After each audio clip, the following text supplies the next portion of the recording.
Jay Foreman Postgame Show on 93.7 The Ticket and theticketfm.com. Here's Coy Detmer dropping straight back in the pocket. Rifles a pass. It was tipped. It's picked off by Foreman. He's at the 15, 10, 5. He'll score! A look to the left, and he kind of telegraphed it all the way. When the ball was tipped, Foreman's in the right spot. The Jay Foreman Postgame Show is brought to you by Anderson Ford and Vinny Kreekak of State Farm Insurance. Here's Valenti dropping back, fires a pass, and it's intercepted by the Huskers at the 25, Jay Foreman. And Foreman takes it down to the 19-yard line of Oklahoma. Another big play by the Black Shirts. Here are your hosts, Jay Foreman and Nick Sainert. What up, Jay Foreman Postgame Show, 34-31. Huskers prevail over those pesky Terps out there in College Park. Nebraska moves on to 5-1. No matter what you think, it's a W. And they don't not put a picture or a replay at the end of the season. So Nebraska moves on, 5-1. I'm sure there's a lot to talk about and a lot to break down. This is Jay Foreman Postgame Show. Look, anytime that you can get on a post-game show with a W, 5-1 at this point in the season, playing a more than game Maryland team is a great accomplishment for a young and upcoming program. And so being 5-1 is, I can guarantee you for all of your Husker fans out there that are excited, you're right on target. And for the Husker, I guess, people that said it's not good enough, you would be happy with 5-1 as well. So no matter what you look at it, it's 5-1. A win is a win, and winning on the road is harder than anything you can imagine. And Nebraska was able to pull it off. They made enough plays at the right time. It took the offense, defense, and special teams to win this game, and that's what you want. And that's something totally different than the last take out Matt Rule's era, but over the last prior to Matt Rule, 6-7 years. So Nebraska moves on. It's time to turn the page. It's not time to celebrate. It's time to evaluate and then look on towards Minnesota. But before we do that, we're going to take your calls and texts here at the ticket 402-464-5685 on the text line. And then if you want to call in, we'll get you in as well. Obviously, give us your thoughts and diagnosis of the game. Yeah, Jay. I mean, here you go. That's what a lot of the text that we're getting already from you guys on the Starter Heyman text line is a win is a win, right? And I think you mentioned it, like this is a team win. There was a moment when Nebraska, after Dylan Raiola threw that pick six and Nebraska was trailing by 7 points in the second half there, you really needed to lean not only on your offense, but this was a game that in the late stages in that fourth quarter, the defense really needed to I'm going to say bail out the offense, right? I mean, the defense needed to step up dramatically, and they did. This was a defense and special teams win. You got to think the defense, stepped up multiple times to lessen the tidal wave of turnovers in Maryland, and then the special teams as well with the big return right after giving up a touchdown.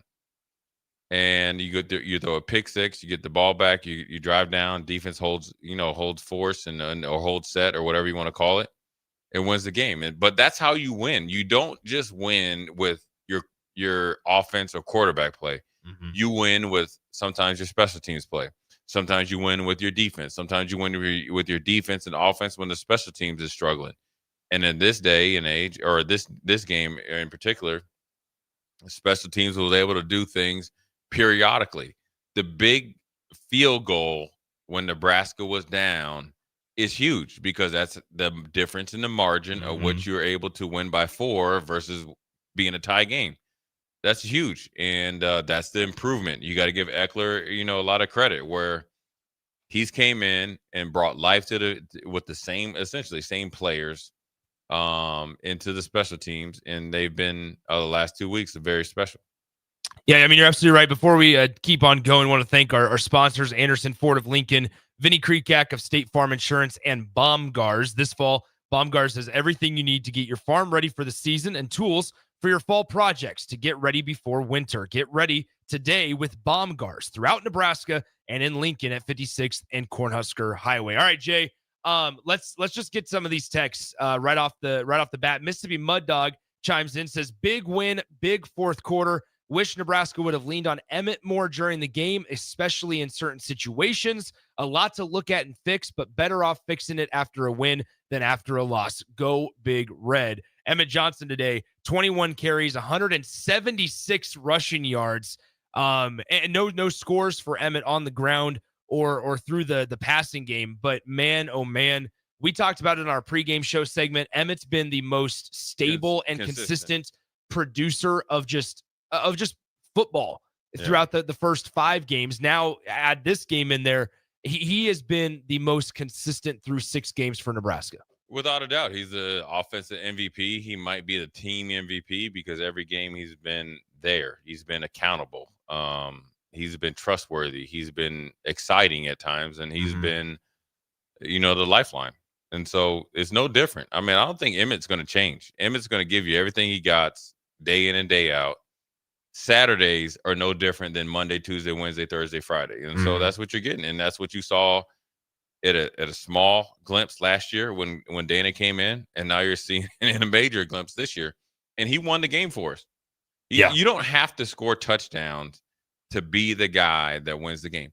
He was the one that the first play of the game and the last time he touched the ball was the guy that was a difference maker. He made something out of nothing, more out of medium, and then a lot out of more. And that's why he's, like you said, the offensive MVP of this game, been the offensive MVP through 6 games. I don't see why it would change unless it's a less in opportunity case. But actually, as the season goes on, I know people worry about his workload. Actually, and this is what I'm going to lean on you more, because he's trained for this. His ability to rise to the occasion isn't play calls, making guys miss, making and then having ball security, and then being able to know when you need to go for the big run and when not to, and being able to run behind your pads, be dependent on the play, and being a guy that being the only lifeline. You train for this all offseason, and so you got to give him credit. You got to tip your hat, and that's probably, you got to give Matt Rule and them credit for understanding this is the guy, and Mosey's the second guy, it looks like, and they kind of play the same, but Emmett's the guy that we're going to lean on day in and day out, and he proved himself again today. I mean, here's just something we can certainly talk about and point to see everybody's favorite word, progress, Jay. Think about, we'll start on this side of things. Maryland is in a spot right now to where they look at themselves in the last 2 weeks. They've had a lead going into the final quarter in both weeks. And they were outscored 21-0 against Washington. They were outscored 10-0 today in the fourth quarter against Nebraska. They lost both of those games by just 3 points. Nebraska, on the other hand, obviously outscored Maryland in the fourth quarter alone 10-0. But then last week against Michigan State, when they needed to close out a game, they outscore them 17-6 in the final quarter of play. Those are things that you can actually point to and say, all right, Nebraska is actually making some strides in figuring out everybody's favorite thing about how this team just needs to find ways to win. Well, they have the last 2 weeks when it has not looked great. Listen, this is prior to, I guess maybe you could throw in the first year, but let's say prior to Matt Rule, Nebraska's found 10 different ways to lose the games like this the last 2 weeks. And so they found ways to win the games. It doesn't have to be pretty when you win. When you play in the Big Ten, a win is a win. And that's what you got to take out of it versus, trying to dissect it. We're not good enough to worry about how it looks. We're at the point now, we got to find ways to win, whether it's the defense stepping up and making a play, the offense, led by our quarterback to where he has 3 interceptions, 3 touchdowns, leading a drive to win the game, or the special teams getting I'll just say off-brand return by a returner that sets up the offense for easy, 7 points. That's what you have to do. And then I'll double it down on it. Is not everything is fixed and A-okay, but I will say this. The difference, I will say just in the small capsule, the difference between Michigan State and this week is you get a big special teams return last week against Michigan State, You get 3 straight passes, and it ends up being 4th and like forever. Mhm. Whereas you get a big return this week against Maryland, touchdown. So for some of the things that everybody was calling in on our text line, 402-464-5685, please call in again, complaining about they at least fixed. Now, that wasn't purposeful, but it's actually progress. Now, you'd like to see more consistent start to finish domination. But at this point, you got to give Maryland a lot of respect that they have to learn how to finish games. Yeah. We need to learn how to start and, let's say, mediate the medium and then finish games. So we have 2 programs in 2 different places, one at 4-2, one at 5-1, both moving forward, but obviously things they need to work on. I mean, you could argue that the way that Maryland's played and been unable to finish and close out games the last 2 weeks is a lot of where Nebraska could have been at last year. I said it last year, or I said it last week. Nebraska played a team that was exactly where they were last year at Michigan State. Nebraska played a team this year where they were exactly where last year. A young, inexperienced, very highly potential laden quarterback and a really good roster and a very raw roster that shows flashes but don't know how to finish. Yeah. Nebraska's a little bit ahead of the schedule where they are. They're behind the schedule where Nebraska is, and then at the same point of where Nebraska was last year. Let's get this party rolling here. 402-464-5685, the Honda of Lincoln hotline, and the Starter Heyman text line are open for you guys. We'll get to all of your texts, all of your calls, if you text us or call us at that number. Brandon's on the Honda of Lincoln hotline. He's been patiently waiting since the start of the show. Brandon, thanks for calling, my friend. What's on your mind this afternoon? It's a wonderful Saturday, I tell you that. I will take every win the good Lord wants to give us. I don't care how we get it, just get it. And we've gotten it. And credit to the offensive line. They played very well today. I was very impressed with them. We came from behind in the 4th quarter on the road in the Big Ten, okay? It's a huge win. I don't care how we got it. My only little gripe is it against Dana's religion to run the ball 2 times in a row? That's my only gripe. But other than that, I will take every win that we can get. Have a great day. Go Big Red. Thank you, Brandon. Appreciate the phone call there. Jay, do you think it's against Dana's religion to run the ball twice? I don't think it's against his religion. Obviously, hindsight is 2020, and I'm sure that when he's on a plane and 2.5-hour flight back, and you're thinking about when you see the type of work that Emmett put in, both in modern, runs that are very pedestrian, and then obviously big time runs, you're like, yeah, maybe we should have leaned on them a little bit more. But ultimately, that's a great, evaluation process when you're coming back with a win. And you got to also give a credit to the offensive line. They did a pretty good job against a very good pass rush in Maryland. They held them at bay, and they were able to establish the run, and that's what you need to do to slow them down. So when you think about what Nebraska has improved in, it's obviously in multiple areas, and so what you like is the progress. More what you want is maybe to add on to the consistent success of a player or offense's like scheme. But Nebraska is 5-1. Yeah, and it's a new week. It's a short week, so you have to turn the page immediately. This is not a win that you can celebrate more than just from the time that you leave the locker room onto the plane. As you're flying on the plane, you have to turn the page to Maryland, because the Friday night game on the road at Minnesota, you didn't play that well. You played really good in spurts. Some players did good things themselves. Emmett Johnson, Isaiah Hunter, Dan Key kind of late, Lyndon Meyer, Dylan, I guess I'll give him late, but more importantly, the offensive line, and then even higher than that is the defense. But you have to tighten up some things. But if you get like punch drunk on beating a Maryland team that is a year behind you on the road, and then you try to take it to Minnesota with a senior or junior and senior laden team, you could be caught by surprise. So you got to really turn the page.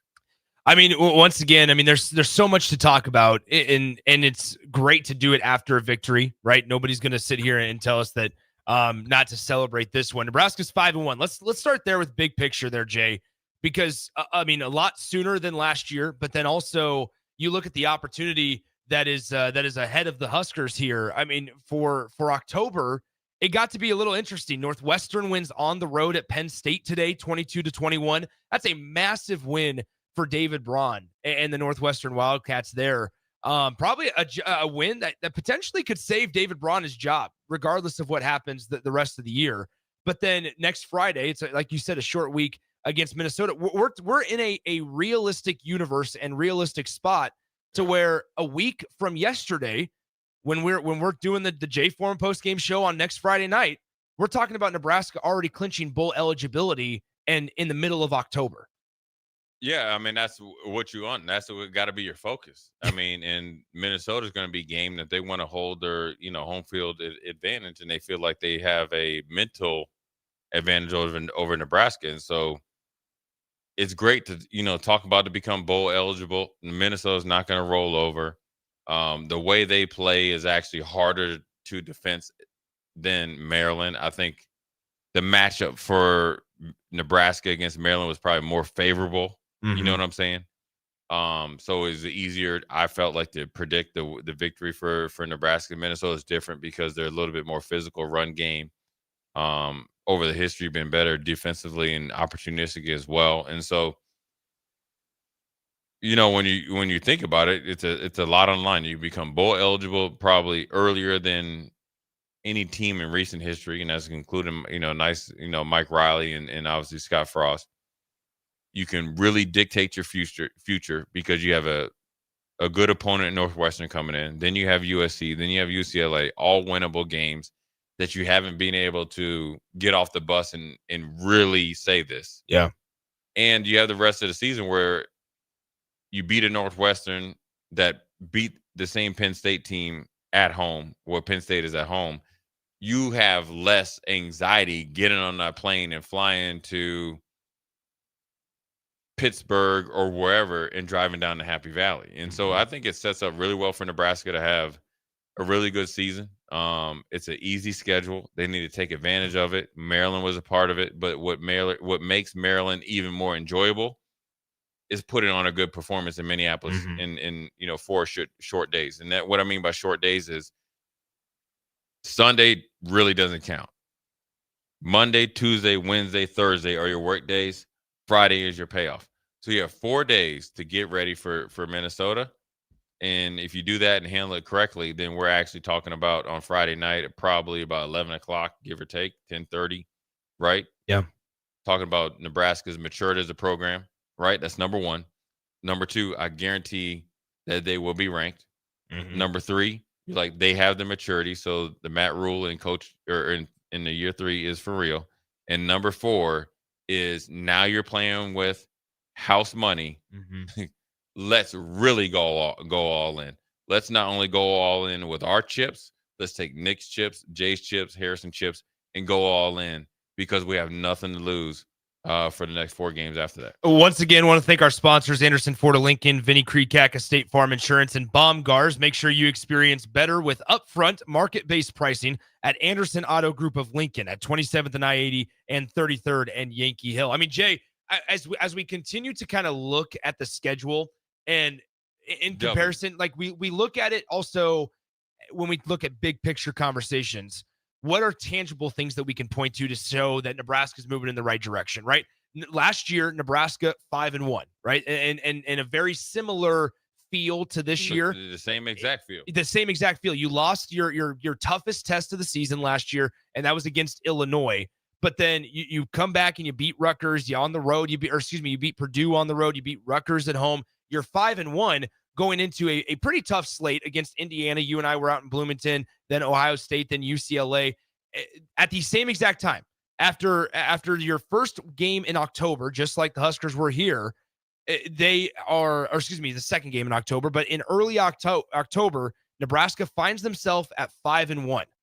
Now, last year, Nebraska didn't get bowl eligible until that 44-25 win against Wisconsin on November 23rd.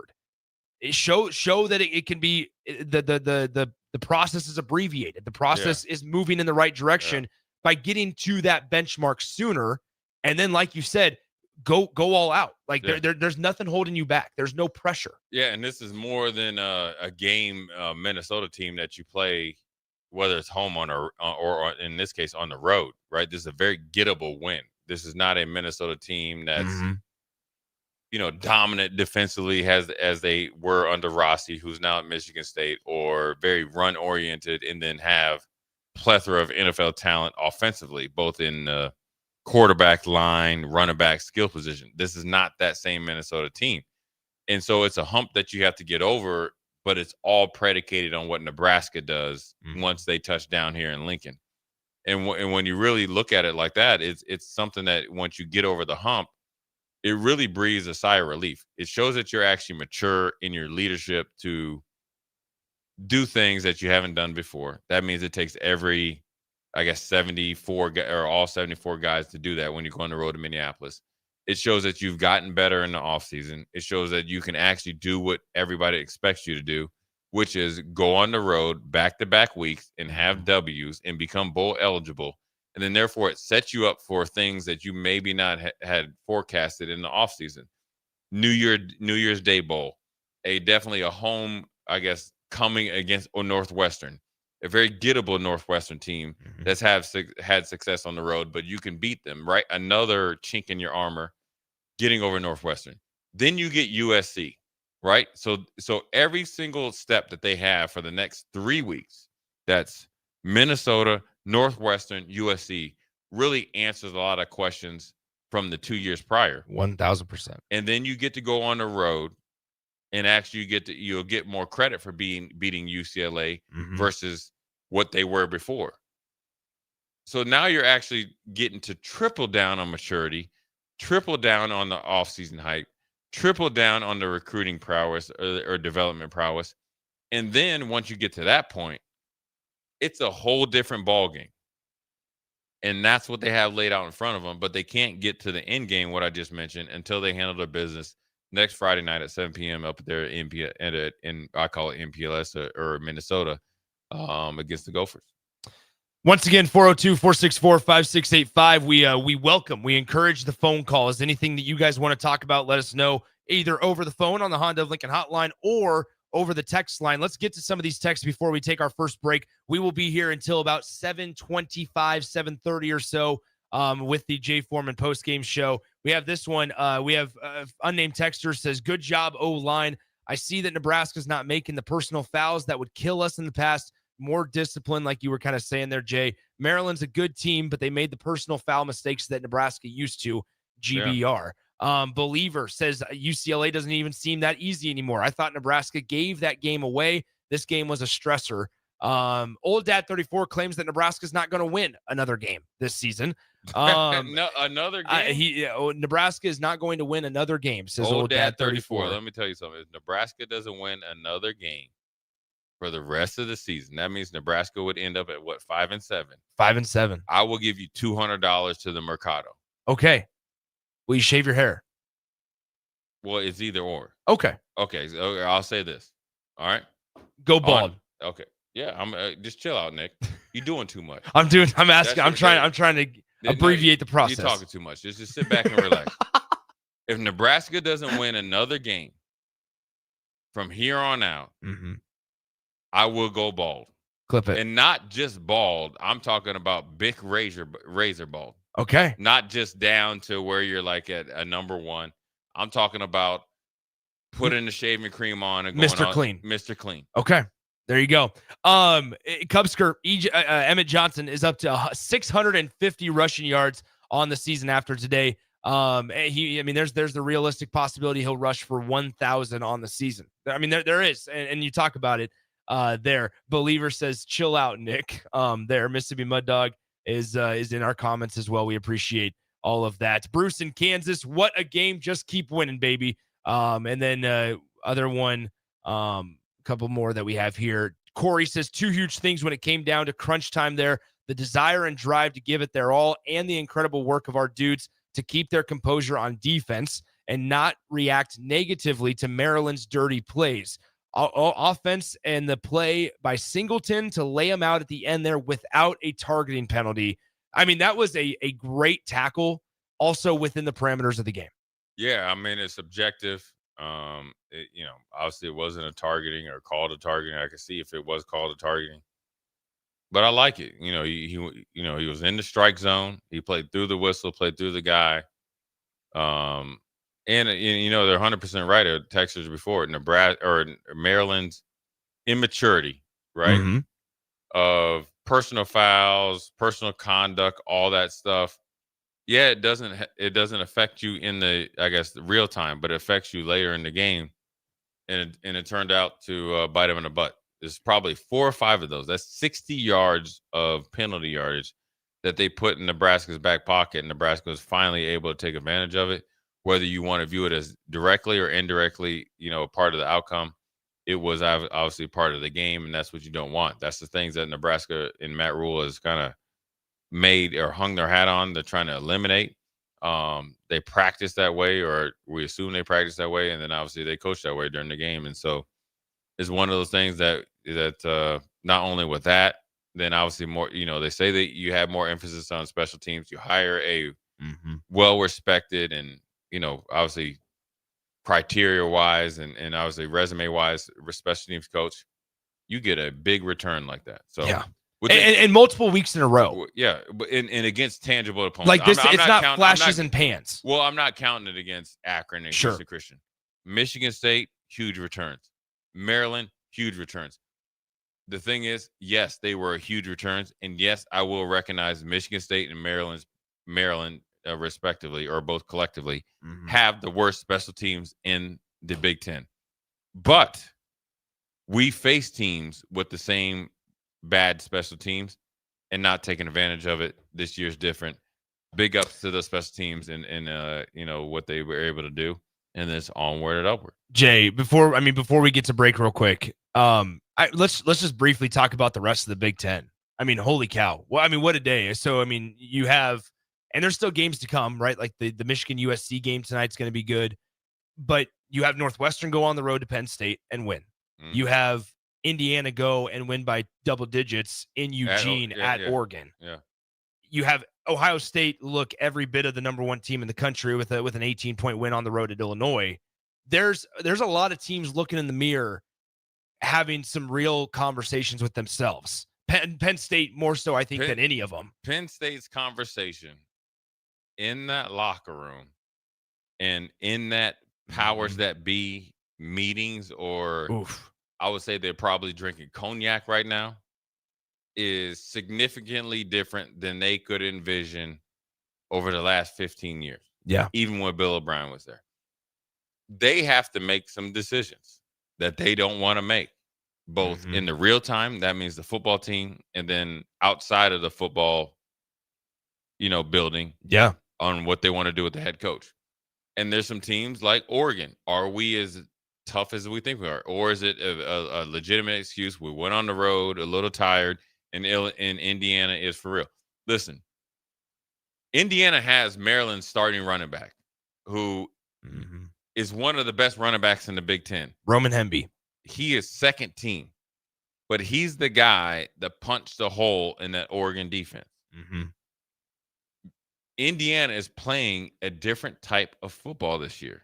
They're playing a physical, in-your-face, shove it down your throat, I told you so type of football program. Kirk Cignetti is for real. Whether you like him, love him, or hate him, Indiana has turned the Big Ten upside down. You have some teams like Washington that kind of squeak through against Rutgers. You have Michigan, USC that's really, they're vying to see if they're their number 2 now. Sure. Because nobody believes in Penn State no more.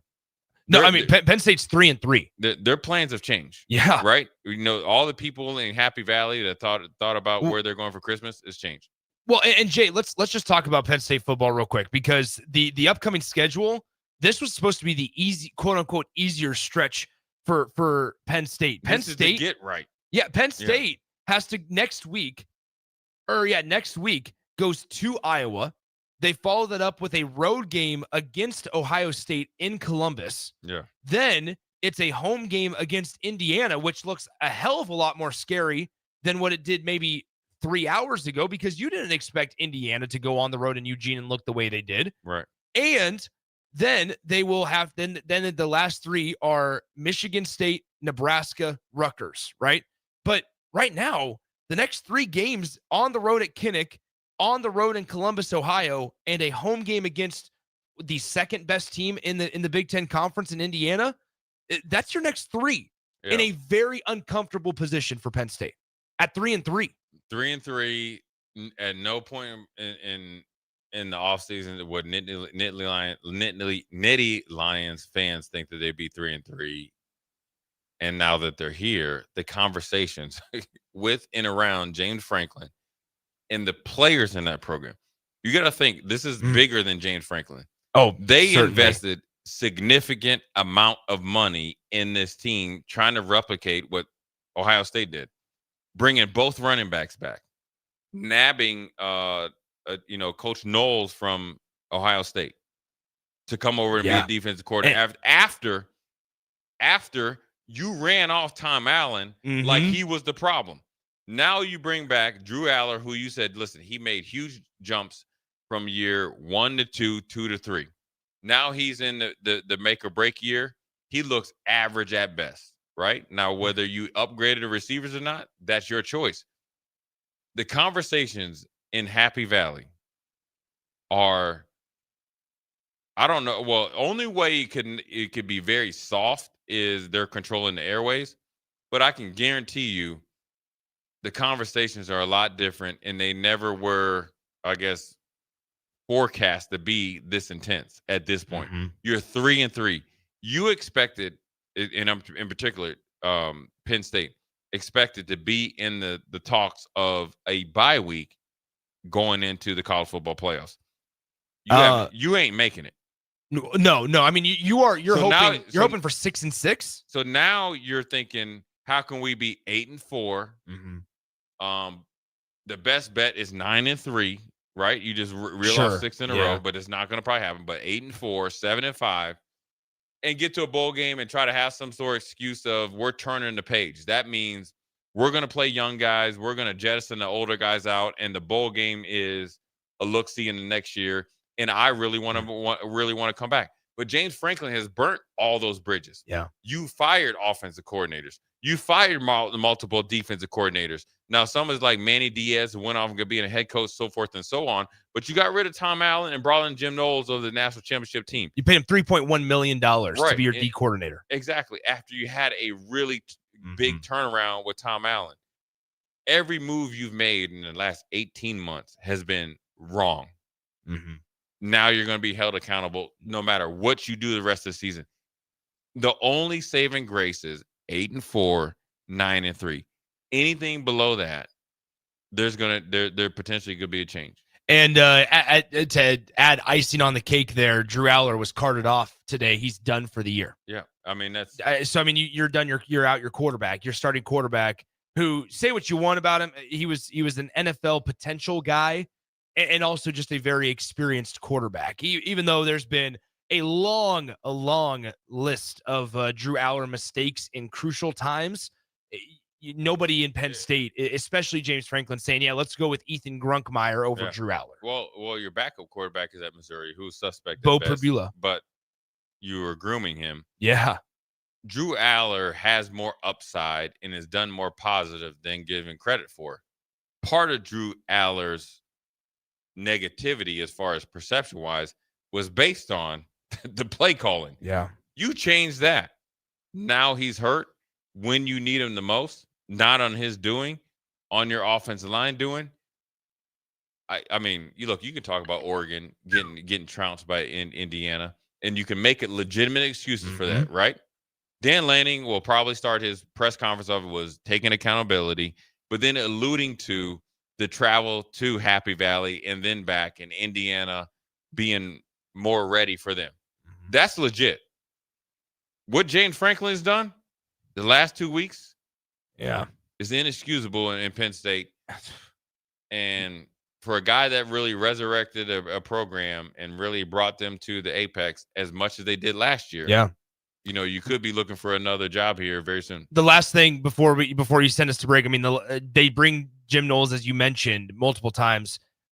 the difference between programs. Ohio State, we talked about it. We were watching that Ohio State-Illinois game. Seems like they've gotten better. Defense didn't skip a beat. And part of it's because you bring in a really good coach in Matt Patricia, but defense did not skip a beat at Ohio State. And after losing what was quote unquote what was viewed from the outside as the best defensive coordinator in the country, well, one of the best, one of the most high profile, but really one of the most talented defenses in the country last year, and they showed it, right? I would argue Matt Patricia has been more than an upgrade times 2. They are more dominant with inexperienced players in huge positions than what maybe Jim Knowles could do. And Jim Knowles took over a Penn State team that brought back NFL talent.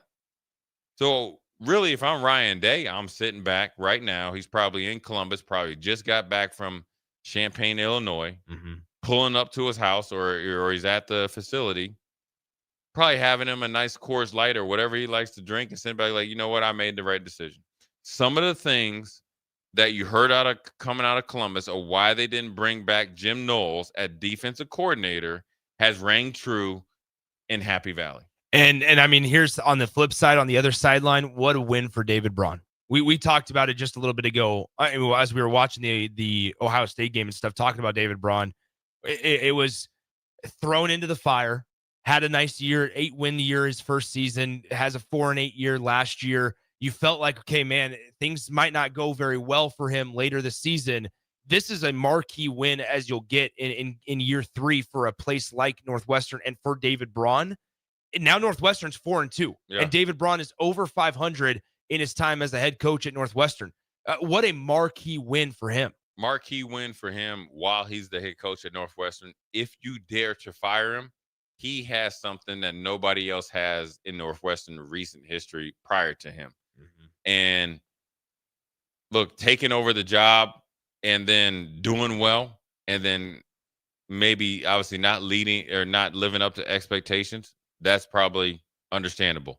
But to exceed expectations while you're on the, I guess, under the radar hot seat and not expected to win, not expected to compete at Penn State, and then doing it, not so fast, my friends. Yeah. And a good job on him. You know, you want to tip your hat to him because it takes a lot of wherewithal and intestinal fortitude to get young kids to understand where they're at. And he's 4-2. Once he becomes bowl eligible, he has a lot more bargaining power than a lot of coaches, you know, in the Big Ten. So big ups to David Braun. All right, we could dive into the other games in the Big Ten all week, all show long. We're going to dive back into Nebraska. Yeah, go ahead. We're going to take a quick break, come back. Obviously, we went over Jay Foreman postgame show. We'll be right back. We'll dive into offense, defense, special teams, and how Nebraska was able to eke out a win against those pesky Terps. We'll be right back. Join LES at 6 p.m. Thursday, October 9th at the LES Operations Center to learn about the utilities' proposed 2026 budget and electric rates, and share your input at the annual public meeting. Learn more at les.com. Rico here with HIS Auto Care at 70th and Van Dorn, letting you know HIS is a great place to bring your vehicle for service. With superior service bumper to bumper, we'll treat your vehicle like it's your mother's. It doesn't get any better than that. So call 402-488-8934 and HIS Auto will make you glad you did. 5% off, mention this ad, and for sure your mother will be proud you called.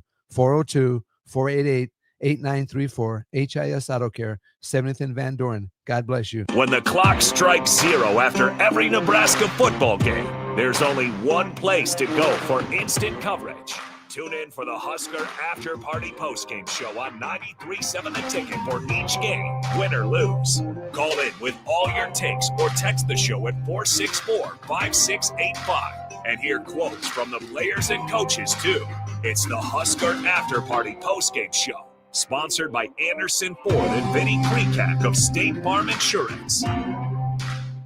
This fall, Baumgars has everything you need to get your farm ready for the season. Don't miss Fall Discount Day this Saturday, October 11th, for one day only. Get 17% off regular priced items. That's right, 17% off. From the barn to the backyard, Baumgars has you covered for all your field, farm, and fall fix-ups. Some exclusions apply. See a store associate for details. Baumgars, what you need when you need it. can't believe I just scratched that car. Find my insurance card. Dude, what do you have in this glove box? Ew, are these socks dirty? Oh, forget about the socks. I need my insurance card. Just pull it up on the State Farm mobile app. But I can do that? Oh, hey, I can do that. Yep, it's called service. I can file a claim on here too? Yeah, it's called service. Whoa, I can call my agent too? It's called service. Call your local State Farm agent, Vinny Krikak, today at 402-474-1173. Stonebrook Exterior is your trusted partner in exterior solutions for both residential and commercial projects across Lincoln and Omaha. With over 2 decades of expertise, they deliver everything your building needs, all under one roof. From roofing and siding to gutters, wall systems, custom masonry, and metalwork, Stonebrook handles it all with precision, safety, and professionalism. Take the worry out of your exterior projects. Choose Stonebrook Exterior, where quality, safety, and service come together seamlessly. Visit StonebrookExterior.com or call 402-438-5559 to get your free quote today. At Jimmy John's, we don't make sandwiches. We make the sandwich of sandwiches. We use fresh veggies because we don't hate salads. We just feel bad for them. We make our sandwiches exactly how you want because you're the one who's eating it. And we bake bread all day, every day because stale bread isn't bread. It's croutons. Sandwich history is written by the victors. Good thing we have legible handwriting. Jimmy John's, the sandwich of sandwiches. Order pickup or delivery on the app. Hey guys, it's Adam Carricker here. As a former Husker and NFL player, I'm a health nut. Hydration and recovery starts at home. That's why I teamed up with Culligan of Lincoln. Soft water means better showers, cleaner dishes, and it protects my water heater and appliances.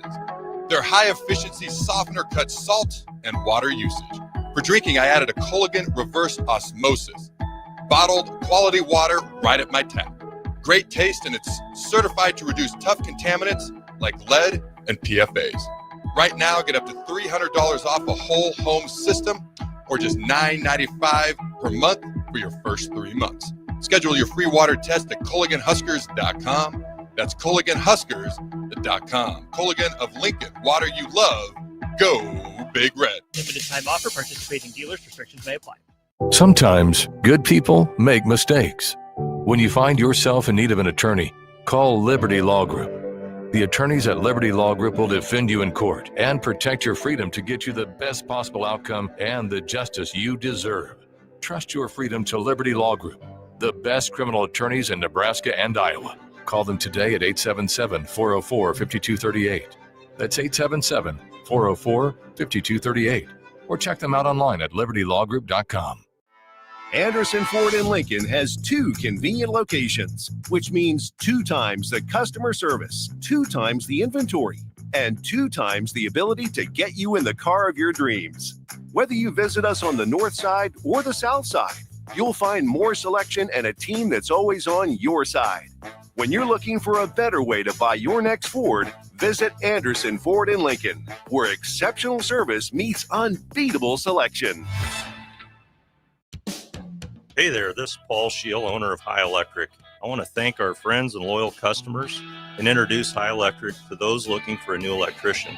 We've been serving the Lincoln and Omaha area for over 30 years, from design to install, upgrades, and repair. If you are a homeowner or a small business needing some electrical work, call us at 402-466-6606 or check us out at hyelectric.com. We look forward to hearing from you. Schaefer's is celebrating its 79th anniversary with special rebates, financing, savings, and free delivery store-wide. Update your home with innovative Samsung appliances and save up to an additional $900 with rebates. Samsung Innovation saves you energy and time with easy-to-connect appliance technology. Plus, during Schaefer's anniversary, get free delivery on your appliance purchase. So hurry in during Schaefer's 79th anniversary event, going on now.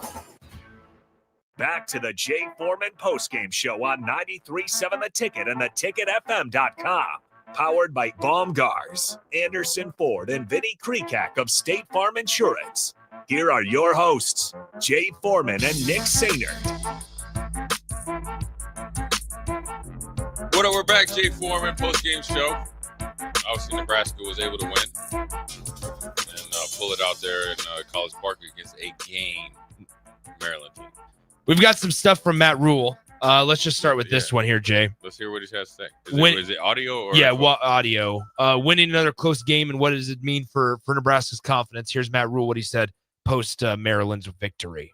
Yeah, I mean, it's the same thing always, right? Like, do we have to be in that situation? Like, did we have to have 3 interceptions? Did we didn't tackle very well tonight? Like, we were diving at the ground a lot. No, they also have there are elite skill players there, and so that's my biggest gripe right now with our conference. Like that's a good football team, and I don't know if we push that enough. Like Maryland's they're talented as could be, and so they were hard to tackle. So I guess my point is did we have to be in that position? With that being said, we scored 10 points in the final 7-6 minutes, right? Like that's what winning teams do. And on defense, you got to put them away. And then, by the way, they still had, I would say, by the way, not to you, Mitch, I'm saying to our team, I'm like to the team, hey, by the way, they still had a chance to go down and win it at the end, and then they made the play on third and whatever. And you're like, but then we made the play on fourth. So, yeah, I think in terms of momentum, I think it just continues to breed confidence.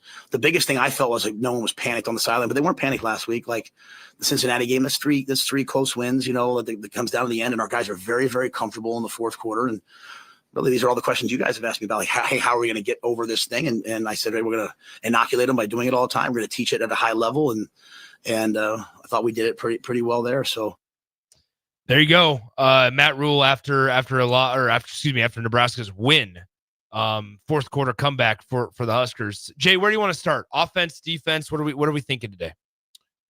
We can start wherever you want. I mean, I think it took all 3 phases to win. In different times in the game, and that's not. I mean, that's obviously how you want to win, but obviously probably not how you win. I guess I'm talking double talk. What I mean by that is, every game, if I was a head coach, I get out the bus, I want all 3 phases to play well. Yeah. Now, it was desperation at times for the offense to play well, the defense to bail out the offense, and the special teams to keep you in the game, right? And you think about it, you just give up a score, then you get an 85-yard return, and then from Williams leads you to a touchdown, and you come right back on the field and give up another score, right? And so in the Big Ten, like Matt Rule said, it's very competitive week in and week out. There is no roll off the bus, roll out of bed, and think you're going to beat somebody. And so you got to have to show the will to win. And every victory is a great victory, considering when it gets done, because the ultimate goal is to win the game. Nebraska's 5-1. When we turn the page to 2026, whenever that way may be, and after a bowl game, so forth and so on, hopefully, so I don't have to be bald, is that you're not going back and they're not putting a picture on a victory. And so Nebraska has to obviously address some issues, but they were able to ready some issues that were issues the week prior. And so like I said, I've said this from the very beginning, for a team in a program, this is a maturity year. Can you go and do what you're supposed to do? Right? That I'm not saying, can you go and dominate? That's what we did in 95. It's a totally different mindset. It's a totally different place in the program. Can you get on a plane, show up, and find a way to win? Now, Nebraska should be better than what they showed today. That's fine. But they were able to win the game and they won a game that they weren't able to win prior. That's maturity. Now you can't sit back and say, okay, we're mature at week 6. So we're mature for the rest of the year. You show you're mature, and you show that you're on the upswing by consistently doing what you're supposed to do. That's win the game. So the next week is against Minnesota on a short week. You have to go on the road again. Nobody cares about your excuses. Nobody cares about your flight time back from D.C., Maryland to Nebraska, or if you get home late and all that. Only thing that people care about is what you do at 7 o'clock on Friday here in a very short time. And you have to do that. And then you got to do it the next week against a more than game Northwestern team that's coming back here, for a home game. And it wasn't pretty. I mean, you had 3 interceptions by the quarterback, 4 touchdowns by your quarterback. You had probably Emmett's best game. Certainly running the ball by a mile. Definitely Emmett's best game, conventional run game. From start to finish. Yeah. He was very dominant in multi-facets last week, running and pass catching last week. So you can hang your hat on that. But- You like an Isaiah Hunter being being dominant and being able to make a big play, and we've seen it in high school football. You sometimes need a guy to go out there and make the ordinary play in this spectacular, and that's what he did. I think one thing to really note about Emmett is that when we say from start to finish and consistent, it wasn't like he was at 18 carries for 90 yards and then broke off an 85-yard run. Like it was just consistent. He had that long run of 50 yards, but even if you take that away, he has 20 carries for 126 yards. 20 carries for 126 yards. You're still looking at about 6 yards per carry. Right. Like that, there is still just consistent, just pound the rock right at the throat of the defense, and it didn't matter. And a big part of that, Jay, was the offensive line. Like we have to give credit where credit's due. Yeah, exactly. They had some potential injury news, and you got to give Elijah Pritchett a ton of credit, where he's taking a lot of heat for starting the season off against Cincinnati, what seems like 2 years ago, jumping off sides.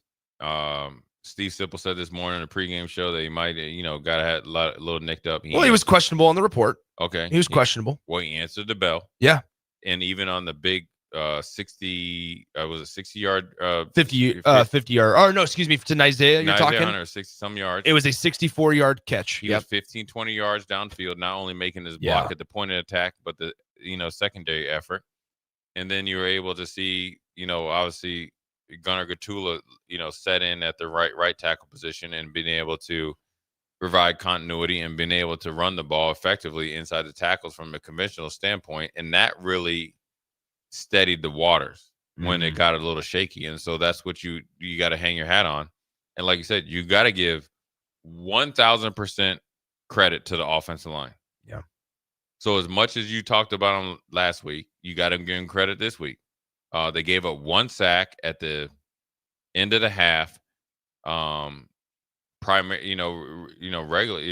for the most part, they had a pretty clean pocket for the quarterback, being able to play pitch and catch, and obviously then you start to evaluate some other things. But the offensive line played better this week, no matter what you say against a more than credible pass rush attack from Maryland. One of the best in the country. This is in the Big Ten. This is the team that came into this game leading the Big Ten in sacks.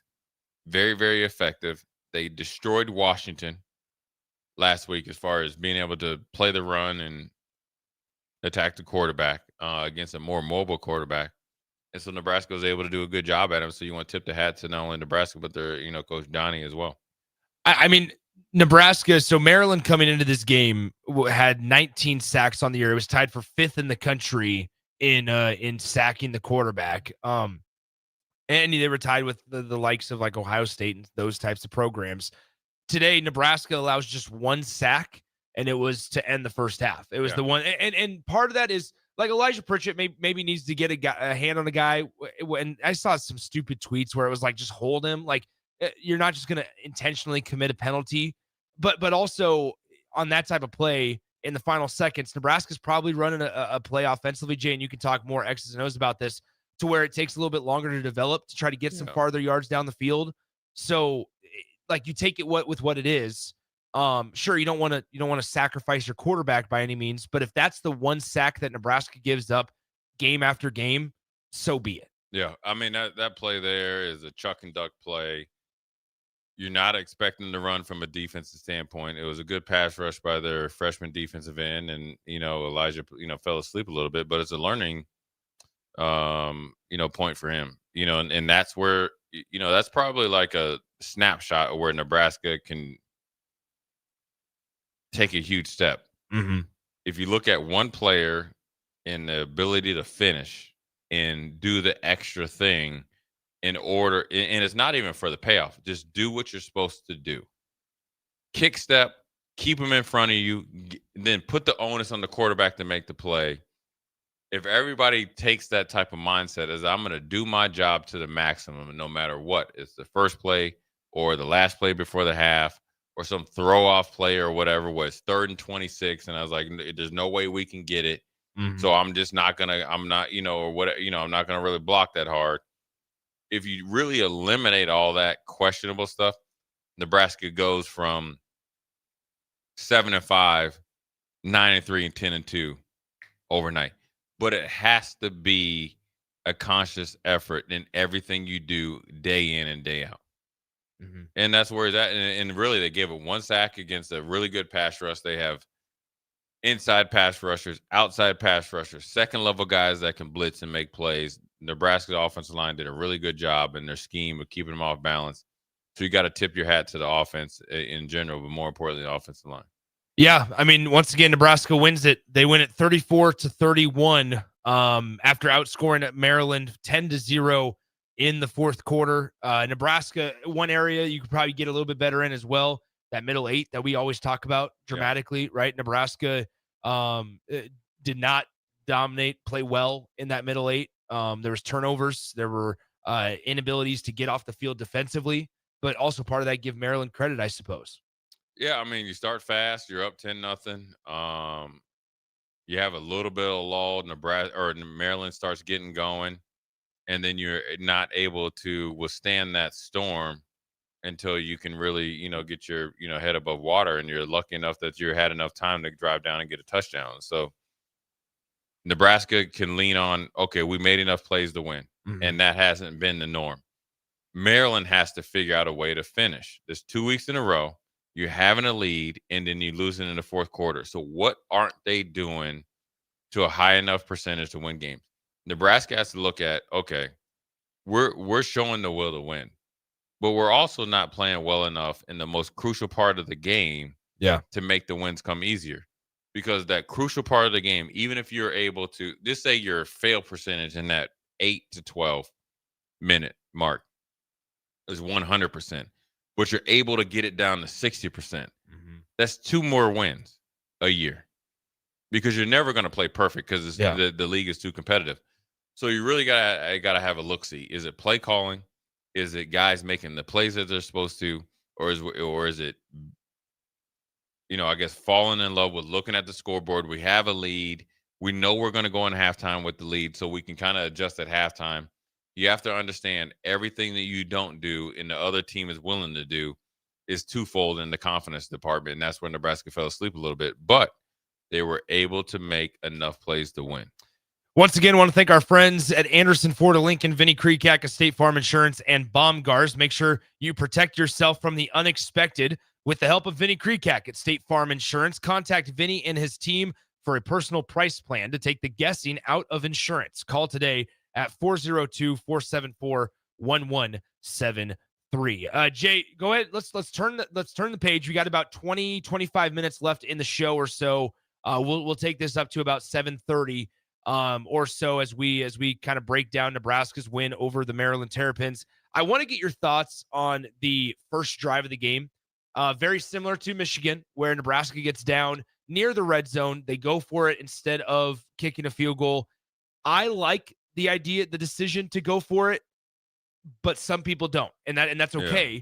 I want to get your thoughts on it as we dive a little bit deeper. Well, I mean, before we go into the top of the hour, everybody's disappointed in the decision when you don't get it. That period, point blank. Anytime you go with it on fourth down, it's a great decision when you get it, a horrible decision when you don't. I don't know the range of our kickers. I think versus Michigan was well within his range. Sure. Yeah, it was inside the 10-yard line. This one was suspect at best, I guess, right? Because it was probably been 45-plus yards. Yeah, it would have been close to a 50-yarder. I mean, here I can tell you, actually. It would have been close to a 50-yarder. Let me pull this up. I don't mind this. It would have been a 48-yard field goal. I don't mind this decision, no matter how well the kicker has been kicking, because, you feel, Nebraska's had their way up until that point. And aren't you trying to set a precedent? Like, aren't you trying to come out and punch somebody in the mouth? And you feel confident with your defense because, what Nebraska came in with doing well against the pass is what Nebraska did, or what Maryland did well. I don't mind that decision, the decision to go for it then. Sure, what I'd like a little bit of, I'm not a big fan of condensed formation and run the ball on fourth down, but that's like literally pulling, peach fuzz hairs, so I think that I don't mind a decision, and I would back it up, majority of the time. So with that being said, we're at the bottom of the hour. We got 30 more minutes, about 25 more minutes. We're going to take a quick break, come back. Jay Foreman Postgame Show. We'll be right back. This is Rick Heyman with Sartor Heyman Jewelers. Sartor Heyman is celebrating 120 years, and you could win big. Follow us on Facebook and Instagram for your chance to win a $120 gift certificate every week. That's right. We're giving away $120 every week as a thank you for being part of our story. Don't miss your chance to treat yourself. Follow Sartor Heyman Jewelers today. Celebrating 120 years. Sartor Heyman, when only the best will do. This is Lincoln's home for sports talk on the FM dial. Also online at theticketfm.com. On the internet. KNTK FM Firth, 93.7 The Ticket. Mike, the insurance company wants us to replace the roof. Wait, what? I thought everything was fine. Yeah, it says right here our roof is too old and they won't be able to cover us anymore. I guess it is 15 years old. Hi, I'm Austin with Roofing Service Company. We help homeowners with their roofing and siding projects. Financing options are available, and we can get you under a new roof no time at all. If this sounds like you, visit roofingservicecompany.com. That is roofingservicecompany.com. Stonebrook Exterior is your trusted partner in exterior solutions for both residential and commercial projects across Lincoln and Omaha. With over 2 decades of expertise, they deliver everything your building needs, all under one roof. From roofing and siding to gutters, wall systems, custom masonry, and metalwork, Stonebrook handles it all with precision, safety, and professionalism. Take the worry out of your exterior projects. Choose Stonebrook Exterior, where quality, safety, and service come together seamlessly. Visit StonebrookExterior.com or call 402-438-5559 to get your free quote today. When the clock strikes 0 after every Nebraska football game, there's only one place to go for instant coverage. Tune in for the Husker After Party Postgame Show on 93.7 The Ticket for each game, win or lose. Call in with all your takes or text the show at 464-5685 and hear quotes from the players and coaches too. It's the Husker After Party Postgame Show, sponsored by Anderson Ford and Vinny Kreekak of State Farm Insurance. Schaefer's is celebrating its 79th anniversary with special rebates, financing, savings, and free delivery store-wide. Update your home with innovative Samsung appliances and save up to an additional $900 with rebates. Samsung Innovation saves you energy and time with easy-to-connect appliance technology. Plus, during Schaefer's anniversary, get free delivery on your appliance purchase. So hurry in during Schaefer's 79th anniversary event, going on now. This fall, Baumgars has everything you need to get your farm ready for the season. Don't miss Fall Discount Day this Saturday, October 11th, for one day only. Get 17% off regular priced items. That's right, 17% off. From the barn to the backyard, Baumgars has you covered for all your field, farm, and fall fix-ups. Some exclusions apply. See a store associate for details. Baumgars, what you need, when you need it. Anderson Ford in Lincoln has 2 convenient locations, which means 2 times the customer service, 2 times the inventory, and 2 times the ability to get you in the car of your dreams. Whether you visit us on the north side or the south side, you'll find more selection and a team that's always on your side. When you're looking for a better way to buy your next Ford, visit Anderson Ford in Lincoln, where exceptional service meets unbeatable selection. Nebraska fans, it might be a road game today, but the party is still on in downtown Lincoln. Big Ten Sports Bar is your ultimate spot to catch Nebraska football and volleyball, with every game on, every screen, all day long. Doors open bright and early at 9 a.m. Grab breakfast, stay for the game, and keep the night going with full kitchen open until midnight. Big Ten Sports Bar, downtown Lincoln's home for Nebraska sports, bands, good food, and drinks. Join LES at 6 p.m. Thursday, October 9th at the LES Operations Center to learn about the utilities' proposed 2026 budget and electric rates, and share your input at the annual public meeting. Learn more at les.com. I can't believe I just scratched that card. Find my insurance card. Dude, what do you have in this glove box? Ew, are these socks dirty? Oh, forget about the socks. I need my insurance card. Just pull it up on the State Farm mobile app. But I can do that? Oh, hey, I can do that. Yep, it's called service. I can file a claim on here too? Yeah, it's called service. Whoa, I can call my agent too? It's called service. Call your local State Farm agent, Vinny Krikak, today at 402-474-1173. Nebraska farmers, harvest is here and every gallon counts. That's why Sapp Brothers Petroleum launched the Go Big Red Fuel Giveaway. When you contract your fuel with Sapp Brothers, enter to win $1,000 in fuel credits. As Husker Country knows, the only thing stronger than the roar at Memorial Stadium is the drive of a farmer putting food on the table. Fuel your farm with Sapp Brothers Petroleum and enter to win $1,000 in fuel credits. Visit sapbros.net today. Sapp Brothers Petroleum, fueling the heartland. Go Big Red. Sometimes good people make mistakes. When you find yourself in need of an attorney, call Liberty Law Group.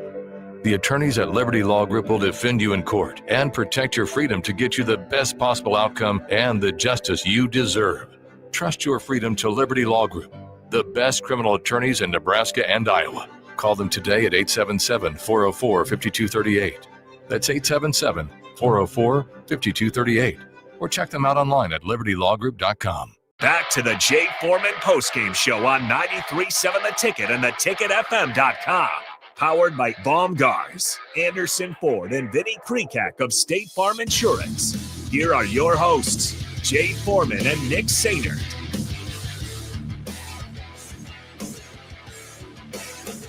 What up? We're back. Jay Foreman Postgame Show. Obviously, victory after Nebraska beats Maryland 34-31.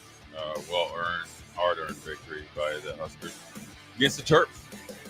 A lot to be happy for, a lot to, I guess, evaluate, but then also moving on in the winning direction is probably the most important. So the whole Big Ten is probably up in arms right now, and I think this is the part of the season where, you know, for Nebraska, you're able to pull out an ugly victory or whatever you want to call it. You're able to pull out 2 victories the last 2 weeks that, you know, probably hasn't met expectations, which are generally fueled by emotions versus the standard, which is most important, find a way to win. So Nebraska's done what they needed to do. Hasn't been perfect, but it's been, the right way and the winning way, and they can only get better if they continue along the process of thinking and knowing that they have to get better every single day. And so Minnesota's playing right now. They're playing Purdue. And then they have the Minnesota Open, which I call Friday night games, at, TCF Bank or whatever it is from University of Minnesota on Friday nights. I call it the Minnesota Open. It's a free bowl game for them.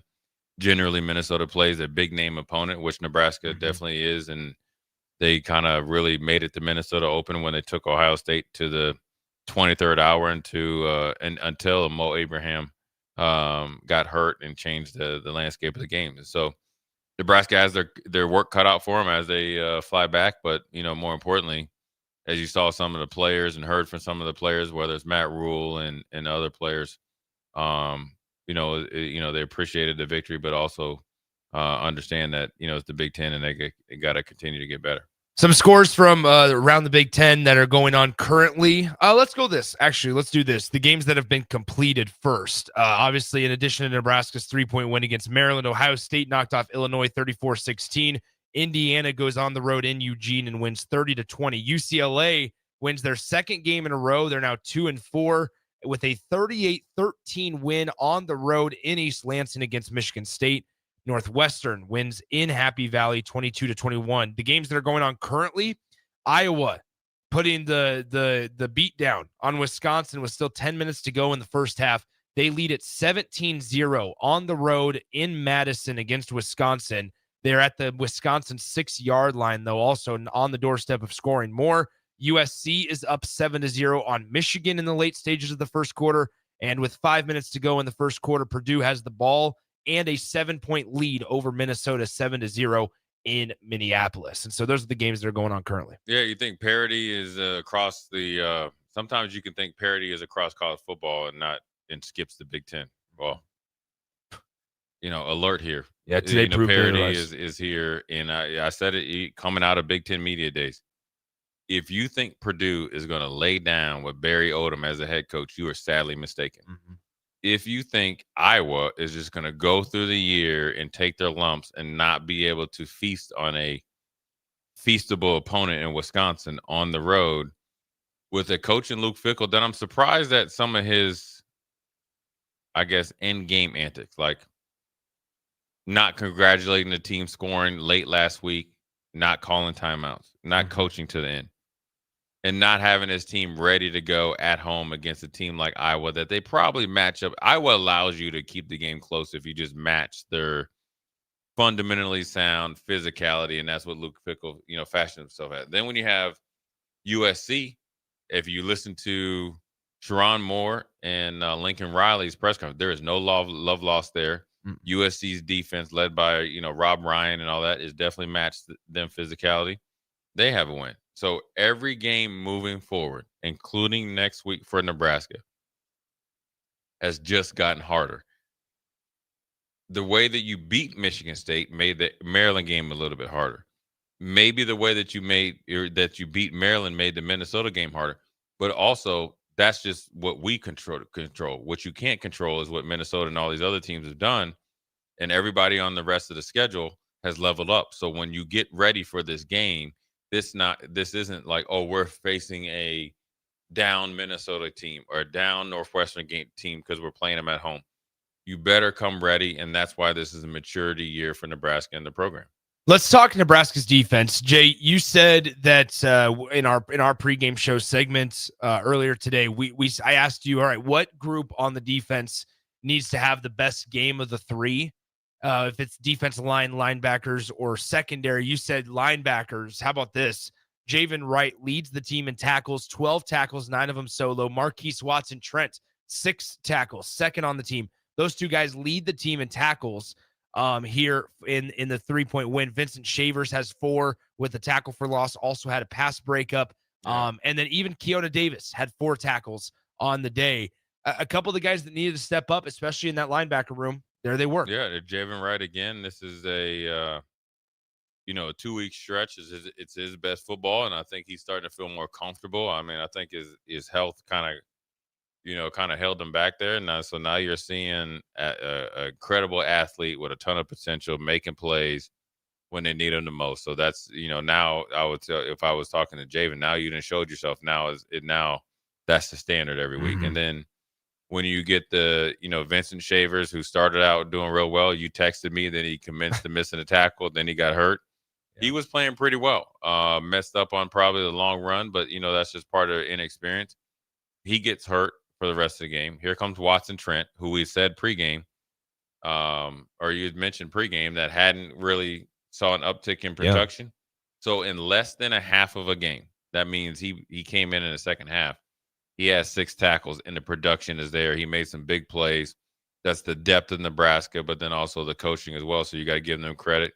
Whereas one guy goes down, another guy's able to step in and continue on the process. So you think you have Javen with 12 tackles and that other linebacker in the spot with 10. That's 22 tackles right there, right? In a team that's not really heavy or run orientated, that you got to make plays off schedule. So give them credit. They stepped up, for the most part. For a defense that, held force and kept the team in the game, but more importantly, helped win the game.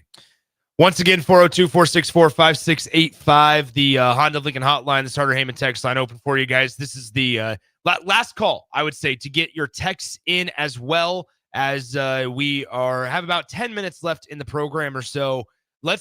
As we wait for a couple of texts and things that people want us to specifically hit on in the final moments of this one, we'll start to box up this Maryland win. And I think it's important to preface it. We'll do it all week. Nebraska did what they needed to do to win. It's great to talk about a win, right? And it's easier and it's more enjoyable to criticize things when it's after a win. Nebraska has room to improve. What's the main area going into Minnesota next week, Jay? Let's start with this. Priority number 1 for where Nebraska needs to get better at on either side of the ball going into Minnesota and the rest of the October. I think it's all, I guess I'll say it's all 3 phases, is being a little bit more consistent and efficient, right? And, sometimes, you got to match. If you're really, really aggressive offensively, you got to match that defensively. Or if you choose to match it off, to be offset. That means be very, very conservative defensively if your offense is very aggressive offensively, and vice versa with special teams. I think that's where is the continuity, knowing when to take chances, not allowing the long lulls. Right? There's always going to be a lull in a game, meaning the lull isn't necessarily predicated on what you do. It's what the other team would do. They might step up their play. They might find something that works. Then you make in-game adjustments in a series to series and quarter to quarter. You got to do that a little bit more efficient. But I think that just being in the moment, you're being able to run the ball effectively. You don't have to pass the ball. You can always pass the ball. And then obviously you have some guys that get hot, and then you go from there. And, obviously you got to address the turnovers. That goes without said. And I have full confidence that Dylan's going to really hone in on it and address it. And I think the Maryland defense is aggressive defense, risk reward. And Nebraska took advantage of some of their weaknesses, which in particular was their special teams. Their special teams is probably just a tad ahead of Michigan State. I think Michigan State's special teams is the worst in the nation. No doubt about it. Maryland is close right by it. No doubt about it. Nebraska took advantage of it, and that's what you have to do. Minnesota will not be the number 3 ranked worst special teams in the nation. No doubt about it. So you got to step up there. I think efficiency on offense of, okay, if we, Emmett's coming. Our running game is starting to pick up some. And then find ways to get, Dane Keith started a little bit earlier. But I like the ability for him to get 4 catches late in the game, some 50-50 balls. He kind of got hosed on the touchdown catch. I like the leadership for him to continue to show up and do his things, because eventually Hunter's numbers and opportunities will come over to him, and Hunter's taking advantage of right now. Okay, so let's talk about this. Receivers for Nebraska: Isaiah Hunter, 5 catches, 125 for 2 scores. Dane Key with the late touchdown. That was his 4th catch of the day, 43 yards, and the score on 7 targets. Ja'Cory Barney Jr., maybe not as much production as we expected coming into today. 3 catches, 16 yards, only 4 targets. And Jay, I think that Dana, is there still a possibility they're figuring out how to spread the rock? Like, is there a possibility, not to say that they don't know where to go with it, but more so of they're trying to figure out how to best and most effectively spread the ball between those 3 guys, because they all 3 play very crucial roles for Nebraska? Maybe a little bit, but I think the teams understand, who guys are based on what they heard in the preseason. They're just hedging their bets that they feel like they can take away Dane Key and make Hunter make plays. I think Maryland didn't predict that number 14 would have a horrible day at the office. He did.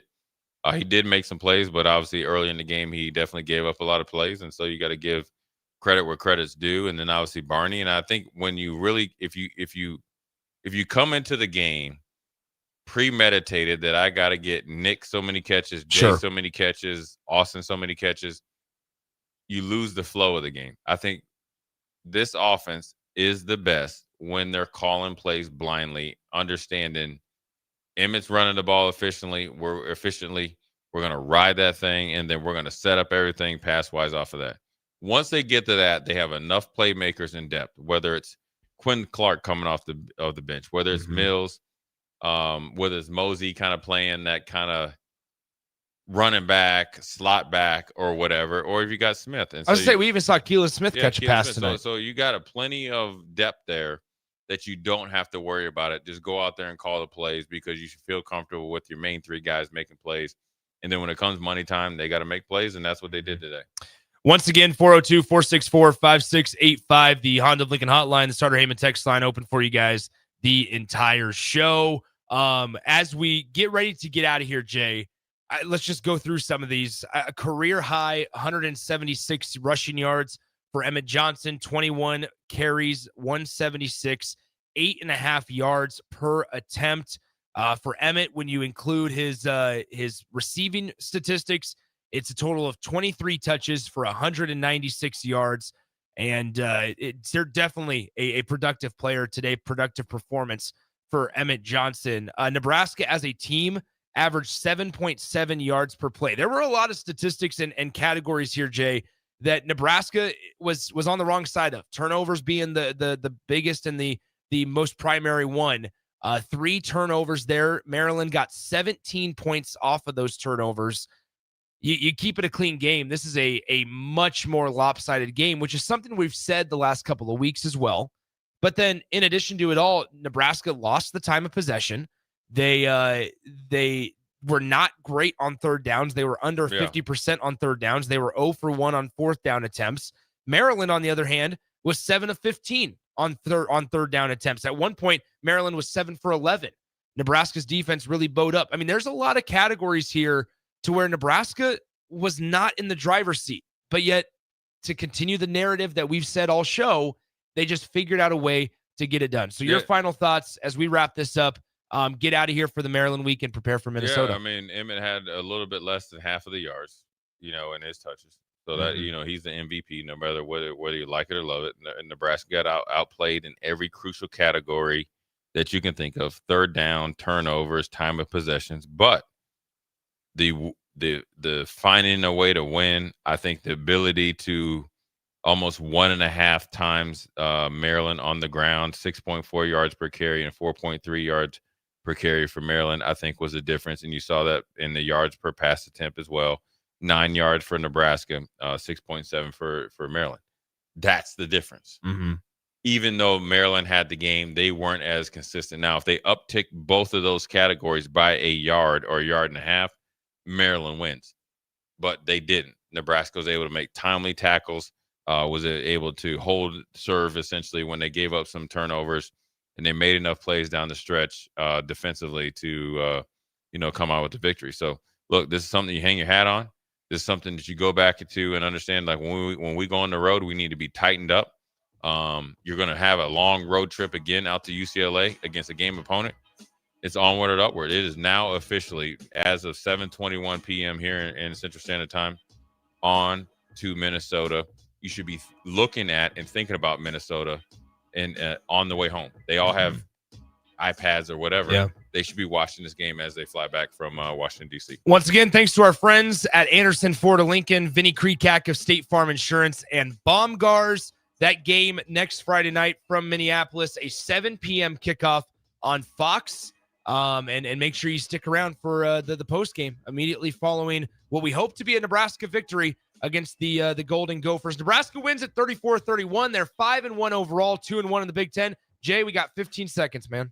Hey, a win is a win. 5-1, one game away from bowl eligibility. It doesn't have to be pretty, even if it's ugly. A win is always perfect. Go Big Red, and onward to next week.